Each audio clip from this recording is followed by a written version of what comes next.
Aux subsistances, c'était la foule des grands jours. Des centaines de lecteurs venus écouter les mots de la résistance. Salman Rushdie, tout le monde le connaît.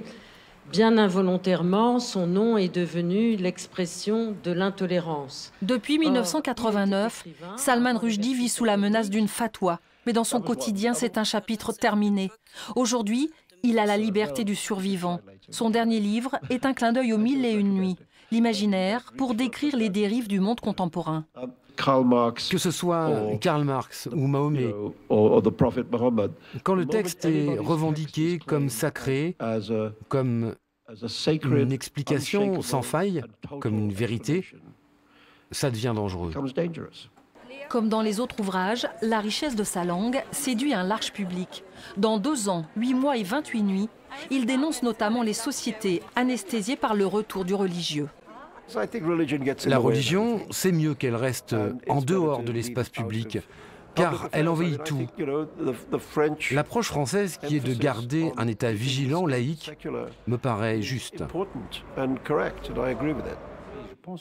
Menacé de mort dans son pays, l'écrivain et journaliste algérien Kamel Daoud écrit en français pour témoigner. Il raconte l'oppression politique et religieuse en Algérie. Il y a un régime qui a fait un deal avec les islamistes, avec un partage des territoires. Je garde le pétrole, vous gardez la rue.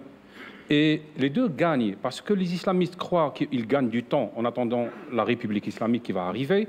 Et le régime se dit, vaut mieux avoir des croyants que des citoyens, parce que les citoyens contestent et les croyants, ils attendent leur villa ou leur gazon de l'autre côté, après la mort. Tout intégrisme est un refus du temps.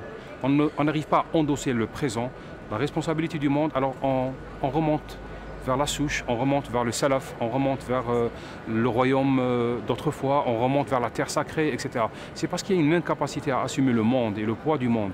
C'est difficile d'être vivant, c'est difficile d'être libre et il est important de le rappeler à chaque fois. Interroger le réel à rebrousse-poil, résister et vivre avec la puissance de la littérature. Thank you. Bonsoir.